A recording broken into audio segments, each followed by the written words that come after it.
The nation's top lawyer today announced the Justice Department will no longer pursue mandatory sentences for so-called low-level nonviolent drug offenders.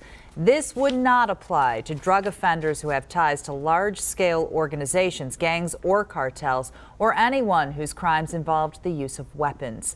10 TV's Tanisha Millette has more on what it means right here in Ohio. Tanisha. Kristen, Eric Holder says mandatory minimum sentences traps too many Americans in a vicious cycle of poverty, criminality, and incarceration. Holder says there should be alternatives for non-violent criminals. And tonight, one former inmate says it was an alternative program that helped him stop that cycle in his life. From the outside, it appears this Hyle Avenue house has no chance of becoming a home. Alrighty. Until Darnell Kirkwood gets his hands on it and gives it a second chance. We take the wood, these lathes, we take these out, and we take this plaster off, and we do this through the whole house so they can go ahead and renovate them. Something Kirkwood believes in. And if you give guys a chance instead of sending them to prison, that, you know, everybody's good help. Everybody can get coachable and to do things we do because it's not hard.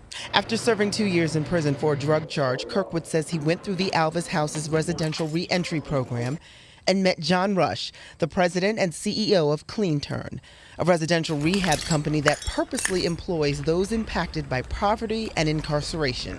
I've had a real strong heart for individuals that are coming out of poverty or coming out of low-income areas where oftentimes people talk about second chances, where frankly they probably never really had a strong first chance. Franklin County Prosecutor Ron O'Brien, who is also president of the Ohio Prosecuting Attorneys Association, says what U.S. Attorney General Eric Holder announced today reflects a trend that has happened in varying degrees in several states, including Ohio. The first degree and second degree felony drug offenses are still mandatory, but under Ohio law, the third degree felony mandatory drug offenses were pretty much done away with September 30th of 11.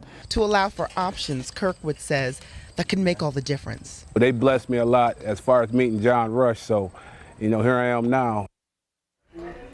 And Holder says he wants all U.S. attorneys to develop specific, locally tailored guidelines for deciding when federal charges should and should not be filed. Live in the newsroom, Tanisha Millette, 10 TV News.